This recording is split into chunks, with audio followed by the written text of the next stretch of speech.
This is Aaron Levine, LG Insurance, with another episode of the And Insurance podcast. Today I have with me Nick Perry from Start Monday. Start Monday is a social media, video, graphics, marketing. What else do you do? We like to call ourselves a creative design studio. There you go. Creative. A nice way to wrap it up. We do photo, video, print production, merch design. Basically, you name it. We try and be as full service as we can. Okay. Just to provide little social support, content creation, like you said. So it's great to get a guy like Nick on the other side of the camera once in a while. I know he was nervous coming into the studio today. It's okay. Trying to do this interview, and I just want to get some perspective. We get asked all the time about the content that we put out, and I kind of put myself into a content creation seat with respect to the work I do. Yes, we sell insurance related products.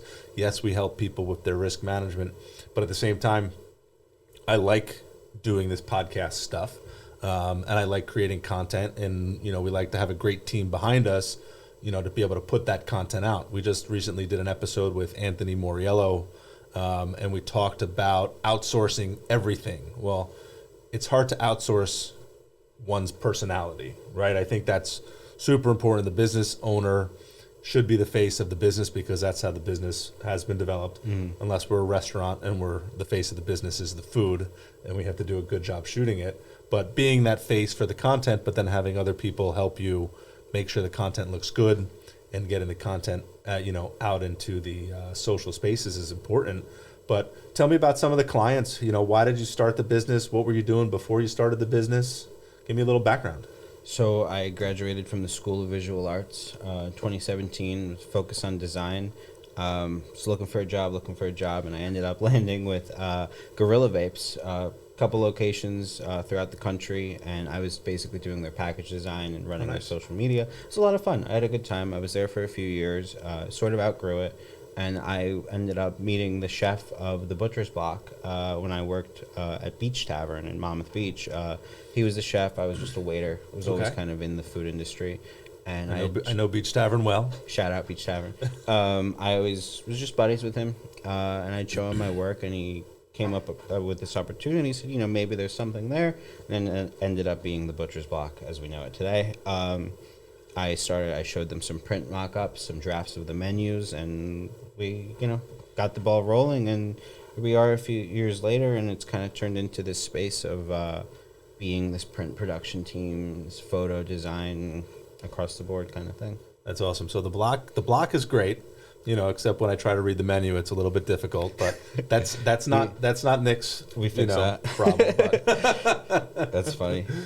we can make it all work. So you've done some creative work for the block, and obviously people want to talk about dining at the block. It's certainly an experience. But if I remember, not too long ago, or I guess the end of last year, the block put out the block calendar, the second edition of the calendar, right? Yeah. And you're the creative behind some of that? Over the production. Not the madness, but the creative and the production. Of it. Yeah, we they work with all the servers to make it happen.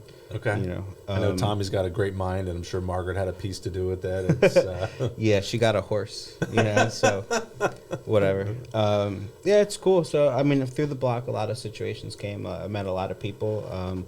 Ended up working with the owner of Gianni's and Lupo, and that sort of grew into a bigger opportunity.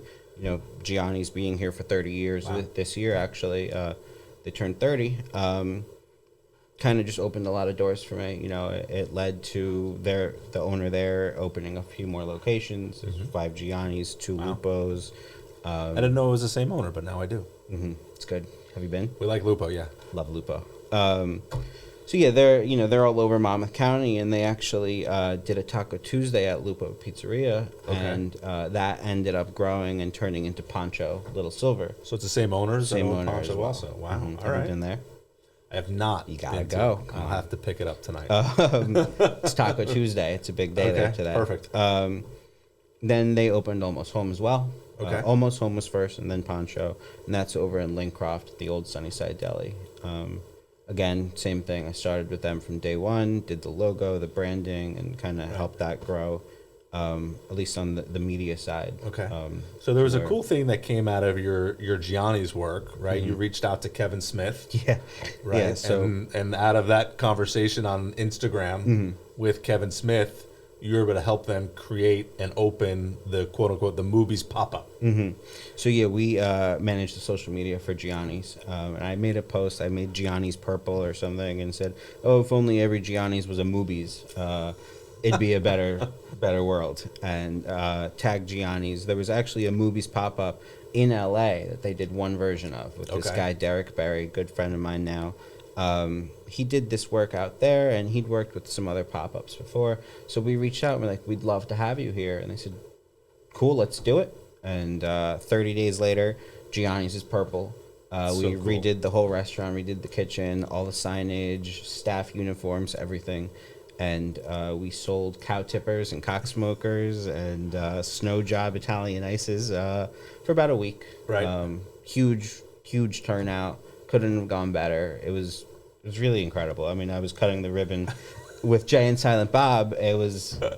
I couldn't have even That's imagined. cool. And then that's taken off, right? They've done movies pop ups all over the country now. Yeah, they and end- in Canada too. They did one also, right? Yep, they ended up turning it went from like LA to Red Bank, and I mean, literally all over the Right. country. You know, Miami, Vegas, I believe, Okay. up to Canada.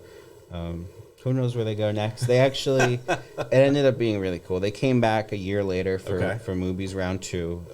Great, same stuff. You know, we added a expanded menu options, and they ended up shooting. It was really cool. They ended up shooting Clerks 3 Oh my god. at Gianni's Red Bank. So like That's growing cool. up watching those movies, for it to come full circle and like get to be there and watch them do it, and you had all the actors running. They had the donkey in and out of the restaurant, you know, or the salon next door.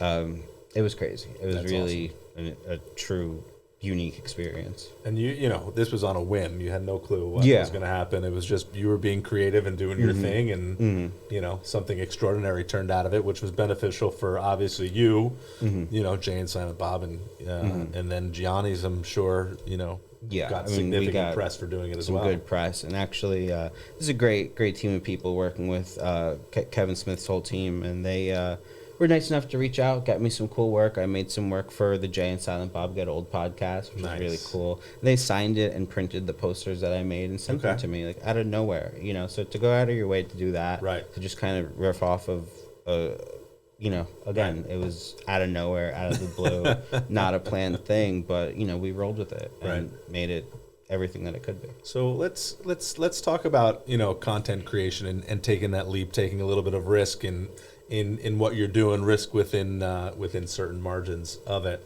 You know, when somebody starts a new business or somebody has an existing business, when it's time to get out and create content and try to get, you know, what we call engagement on social media, which is not easy. It's especially difficult in the insurance business. Insurance is not a very engaging topic unless people are complaining about how expensive it is.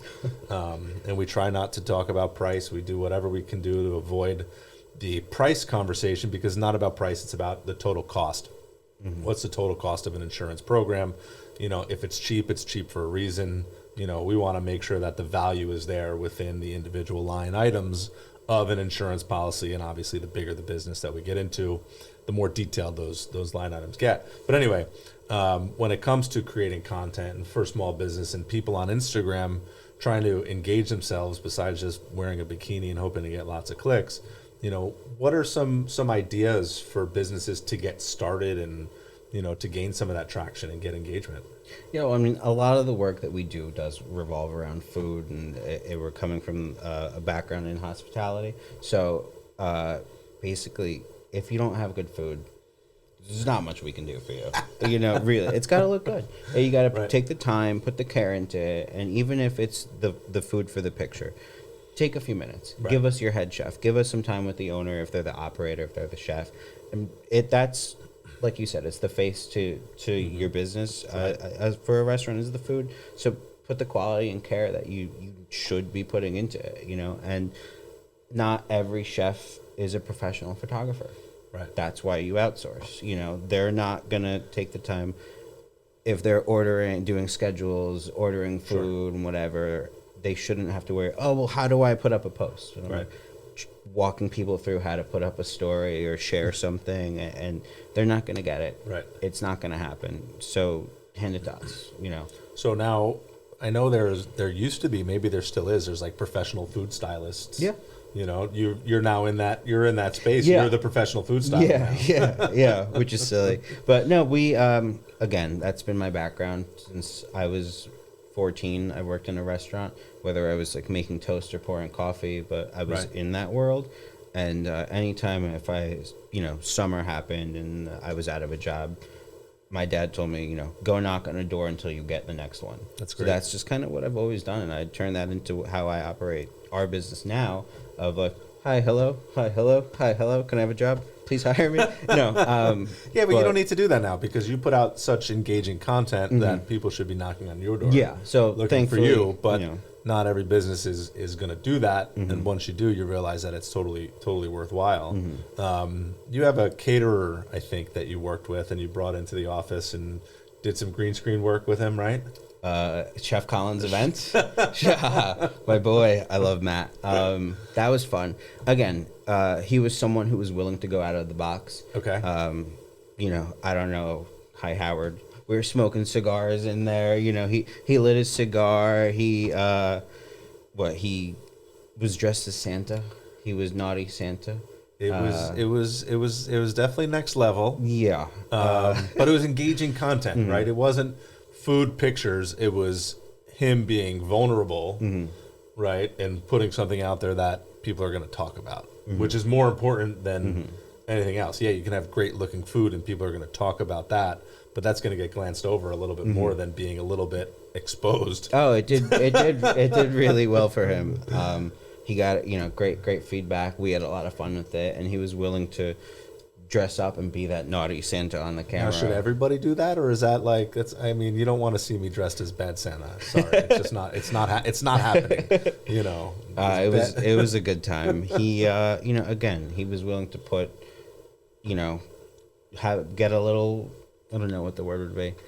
Step outside the box, right? And be a little silly, but it ended up going. I think really that's well for one him. thing that's to create that engagement, to get people to interact and to comment and is to do something that's going to be slightly out of the box. Doesn't have to be totally out of the box. I mean, my best posts on social media typically have my head in them, right? It's me doing something, or me as part of the photo with part of the team is always going to get the best engagement for what we do, or things that we insure. If we insure a mansion, that we'll always post those pictures up, because people like to see big houses. I mean, look at all the realtors that are just posting house after house.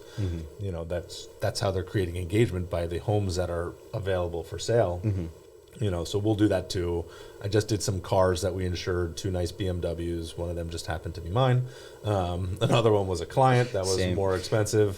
But we've got things that we can try to do differently than just posting about insurance, which is a contract on paper, which isn't even on paper. It's a PDF contract. It's hard to do so much about that when people don't want to get technical. They just need to know that we have the technical ability when it comes down to it. Now, I see your posts. I see what you're doing. You did something for Gianni's the other day. It was like a little TikTok video with like pizza slices appearing or going away, right? Something like that. That stuff is, I remember that because I saw it on yours or theirs or wherever it showed up on my feed. The other restaurants and other people seeing that, what do you say to them to get them to engage with you to help put that content out there, right? Because it costs money. We have to spend money to make money, right? So what's kind of, give me your pitch. My pitch. Oh boy. Now I'm really putting on spot. Yeah, no, it's again, it turned from me when I was younger, going and knocking on every door I possibly could, to now people are coming to me, which I'm really thankful for. We've let the work speak for itself as long as we have. People see that and then, it's a 6 to 15 second video or a montage of photography that you did. They're just not getting. People aren't doing it. If you're taking the picture on your phone, it's not going to be the same quality. I mean, now iPhone 25, whatever, can take a great photo and it come out really nice, but handing the reins over, really. Right. I try and always tell people, like, listen, like, you're busy, you're running your business. Let us do the department that would be our responsibility, and that's creating the content, taking the nice pictures, Right. working with a stylist, whether it be myself or someone else, to come in with us and be that, like, next level of production to show. All right, so now I'm going to put you on the spot again. So if we were to create, you know, an insurance related video, if you were going to do a video for me, right? Let's storyboard this out. Let's figure what does it look like? Come on, tell me you haven't thought about it, especially since I asked you to come on the podcast and talk about it. But what do you think would be engaging with respect to social media, whether it be, you know, a minute long YouTube commercial style thing, or just some, you know, 15, 30 second, you know, Instagram reels? That's a good one. For insurance, I don't know. I mean, we share the building. You know, we're in this nice space. You got a great space. I know you just did your upgrade. Yep. That's tough, man. That's tough. I get my brain just goes immediately to those old Progressive commercials where he was he Danger? What was his name? It was Jason Statham, where he was shot out the window of a car or hanging off a roof. That's at that's Allstate. Is it Allstate? I don't remember. Mayhem from Allstate. It is. Yeah. But I don't know. It's a tough I'm one. not doing any of that No, stuff, you don't want to. That's, you know, I don't know. When you've got so such gimmicky, but it's tough. it was. Those are. But that's silly. all those some of those insurance commercials. They're all fucking terrible. I mean, why does this Liberty Mutual have a stupid emu as their mascot? Yeah. It doesn't talk about anything that they're doing. Or Gecko or the caveman. Yeah, it's all funny stuff. the Like Wad of Geico, I Cash. think did the best. You know, was the best. They had the funniest ones. The Caveman series was phenomenal. But yeah, I mean, you know, you've got such a great network. I think that's kind of why we're here. You know, speaking not right now, but just in general, like we've ended up kind of in the same network. So I mean, riffing on that, like that's something that has to have attention brought to it. You know that. I mean, I know of your family has been in this area for a long time. I have to get you into the windmill and start shooting some. Yeah, windmill dude, stuff. that'd be cool. I love the windmill cheese fries. Now I'm getting hungry. I feel like, you know, bringing attention to that, again, like a lot of the things that do well with us is when we have some sort of community thing, whether it's an event at Almost Home or Poncho is giving kids in Fairhaven school lunches, or Gianni's sponsors probably your kid's baseball team. You know, maybe your baseball team when you were a kid, if they've been here 30 years, you know. Just working with that network and kind of being a part of the community, like goes that much more. Community is a word that I use a lot, right? And I was guest lecturing at Monmouth University last week or 2 weeks ago. I guest lecture once a semester for a class, an entrepreneurship class. Professor Palazzolo, thank you for continuing to invite me on. But you know, we try to engage the students in different topics. You know, insurance is a challenging topic, but how do we make it interesting? And we talk about the economy. We talk about how weather affects insurance, how the global economy affects it, right? These are students that are going to go out and get jobs or start businesses. Insurance is going to be a part of their lives for forever, in some way, shape, or form, and getting them to understand it. But I also, when they talk to me about building networks and building business, and it all comes down to different communities that we participate in, whether it be a church community, a temple community. You know, the Chamber of Commerce has always been a strong community of mine. Industry associations have been strong communities of mine. You know, Rect Productions is a community that I associate and affiliate with, you know, and try to connect as many people as I can to the studio here as well. You know, just like I do with Andrew from OK7, who handles the majority of our marketing and our content creation. They also do my blog writing for us, you know, most of it. You know, so we're doing a lot of, you know, we're creating new pages all the time and making sure our SEO clicks.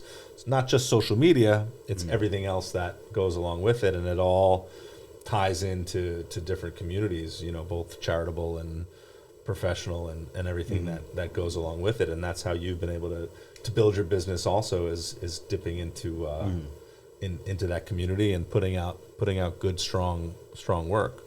So for anybody that's listening, for anybody that has an interest in content creation, one, I think You just need to go out and start doing it, right? Do it by yourself. Realize how hard it is. Be consistent with it, because it's even harder to be consistent with it. And then you'll realize that there's benefit to outsourcing it. And then figure out the metrics, right? There's no immediate instant gratification for that return on investment. That's one of the hardest things to realize with respect to social media. But engaging your followers is going to be what's important. And your followers can be 10 people, 100 people, 1,000 people, right? You know, the smallest viable number is a Gary Vaynerchuk thing. He talks about you don't need to have 100,000 followers to be successful. You may need only 10 to be successful. Yeah. Yeah, I mean, if those 10 people are paying attention to you and they're customers who see you every other day for a cup of coffee, a pastry, whatever, it's better than 100,000 and 999 of them are fake. I mean, I have 17, or you know, I haven't purchased any followers. I've thought about it many times. You know, it's intriguing, like, oh, they have so many. And I looked at this one account, somebody that I know, and I'm like, oh, they have 10,000 followers now. I'm like, a month ago they had like 1,000. Like, what happened here? So then you click to look at the followers. You can see that they're all fake. Yeah. And then you can buy likes. But, you know, it's not about purchasing followers and likes. It's about engaging with your followers and people that want to engage with you, because you're going to get the same benefit out of it. Unless you're just trying to have a vanity number for some reason that's going to be very short-lived. But just creating content and getting it out into your social spheres and just inviting your local communities to share and engage with you, I think is going to be super important. And then that once you get done with that step one, then you outsource to step two, which is hiring Start Monday and really starting to create a new style of media, getting your products out there, and having somebody manage your calendar for you so you can manage your business, I think is going to be super important. And that's what we do. You know, we work with the owner, the chef, whatever, to kind of plan out what are the holidays coming, what specials will you have, what do you want to focus on, what about you shines brighter than the next guy, you know, how do we focus on that and bring that quality to the forefront of your page. And you know, you can say, oh, well, we make homemade pastas and it's really good. It's like, well, let's see it. You know, let's see the process. Let's see what it's like. Why is yours better than the person down the road? You know, if the guy that's making pasta homemade, I want to see them making it, right? Yeah. I want to watch that reel with whatever music is in the background, and I'm like, all right, that's somewhere that I want to go. You know, the picture of the bowl of spaghetti is great and all, but seeing the process for everything going into it, I think that's where the real magic lies, is getting in the kitchen and getting behind the scenes. I think is super. And super like important. from there, like, okay, yeah, cool. You see pasta on your phone. How many steps does it take to get that into your face? You know, okay, I got to drive. You know, like the Gianni's social. If you're not within the Gianni's delivery or pickup range, right, it might not make sense. You know, so like our follower, we're not. So we have 100,000 of them, but you know, 800,000 of them live in California. What good is it? You know, it's useless, right? It's useless. You know, so unless they're on Gold Belly and people are trying to order off. thought about it, which is cool. But I was up in Syracuse a couple of weeks ago. Dinosaur Barbecue was a place that we used to go to back in Cuse 20 years ago when I was in college, and they're on Gold Belly, so you can order ribs and brisket from Dinosaur Barbecue and have it shipped out. So there's definitely, you know, there's some need for a reach in some, you know, if you have one of those products that's worthwhile. Yeah. But not everything is going to be worth. Yeah, I mean, you know, freezing and shipping. Exactly. You know, Gold Belly though. That's nice. Dinosaur Barbecue. I used to go to Stamford, Connecticut. I love that place. It's funny. So making me hungry, man. Yeah, you know, it's been a fun few years. We started in January 2020, so we had about a month of regular business, and then the world shut down, which was bizarre, to say the least. We was lucky. I haven't gotten sick. Been okay. That's you know, great. Fingers crossed. You know, thankfully everyone in my family is happy and healthy. But once it kind of made like a boom happen with social. I think all of a sudden, the only way to communicate with your customers on a day-to-day basis was through social. Hey, we're open. Hey, we have this. Hey, we're closed. Hey, we're all sick. We got to close. And you're not going to send out a mailer. You're not going to put out a postcard. people were communicating through social media. And I think what happened was a lot of people found, oh, we never really cared about social, never put our time into it. Right. All of a sudden, only 300 people are going to look at whatever we post. And that's kind of, it ended up kind of snowballing for me. Hey, we need social. Hey, we need to get the word out. How do we do it? You know, everything just turned kind of like virtual. It turned virtual, and it still is. Meetings are still virtual, but that's why we still try to come into the studio and shoot. But it's funny, you remind me of, we had Hurricane Irene and then Hurricane Sandy. And I was big on the Chamber of Commerce of Long Branch during those time periods. And because there was so much destruction, we had a social campaign called, Monmouth County had a campaign that was the Jersey Shore is open, right? So nice. Long Branch Chamber made open signs for everybody and tried to promote all the local businesses that were back open again, via Facebook at that time. Instagram wasn't even around yet, but it was all via Facebook with the hashtag of Long Branch Now. And I still, once in a while, you'll catch me hashtagging Long Branch Now. And you go back and scroll that, there's some good old posts in there, but it was using social media to remind people that small business is back open after Sandy came and, ravaged our area for a period of time. I remember that. Now we're in the endemic right now. Things are going to looken up, but we're going to be relying more and more and continuing to rely on social media to get our information, whether it's through Twitter or Instagram. I'm more of an Instagram and Facebook. I'm not so much on Twitter. LinkedIn and YouTube I've been focusing a little bit more on to try to build our audiences on there. So be sure to like us on YouTube. Hit that subscribe button. I feel like one of my children's YouTube videos are like, hit the subscribe button and comment below. It's right there. It's right there. And that's funny. Yeah, I don't. But we continue to get that engagement up. I think is important, and I think you and I need to do a project together. I think I'm going to challenge you to. Cool. We're gonna do something. We'll put it out there. Yeah, I think we'll have a good time. You had Howard here. That was cool. I had Howard here. We were talking about the work that Howard puts on as a marketing agency and as a longtime business owner. So, we like getting out and making content. So, Nick, thanks so much for joining me today. Thank you. I appreciate you coming in, and glad I did looking forward to what we can put together. Cool, man. Thanks, man. Thank you.